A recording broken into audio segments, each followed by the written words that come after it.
Hey guys, Mark here. And for today, right, we just talked about infinitive plus to in a previous video.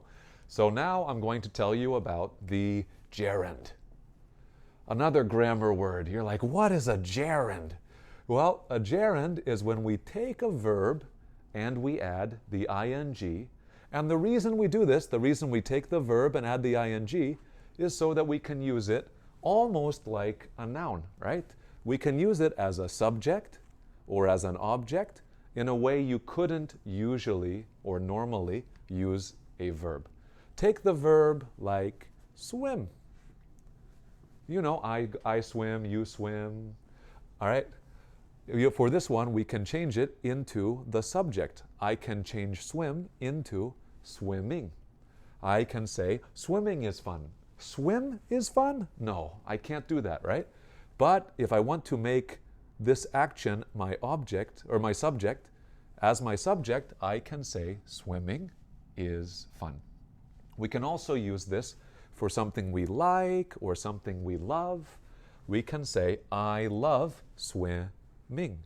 I love cooking. I love running. I love studying English, right?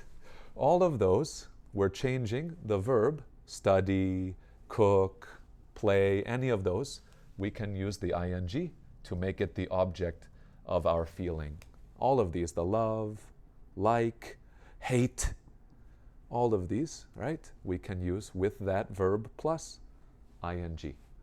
Okay, then next part, you can also do a negative, right?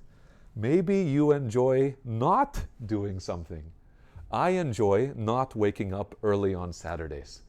It's very enjoyable. I have to wake up for my job, but maybe Saturday or Sunday, I don't have to wake up. So I can say, I enjoy not waking up early on Saturdays. Some other people, they say, oh yeah, I love not having to cook. I love not cooking dinner. My wife is an angel. She cooks dinner for my family. I enjoy not cooking, not having to cook, right? Use that ing with that feeling word, right? Change the verb. And one more here, we have our prepositions. Prepositions you've learned before, of, in, at, on, with, without. Sometimes we will use the ing after some different prepositions. For example, I'm thinking of going to East Coast Park on Saturday. I'm thinking of doing my homework after class, right?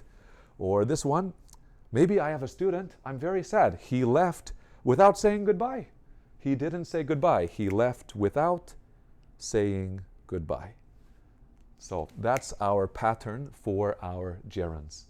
If you're not sure about gerunds or if you have a question about them, I know it's sometimes can be a little confusing. Feel free to ask your question in the comments or talk to me after class. But other than that, I hope all of you have a great week and I will see you next time.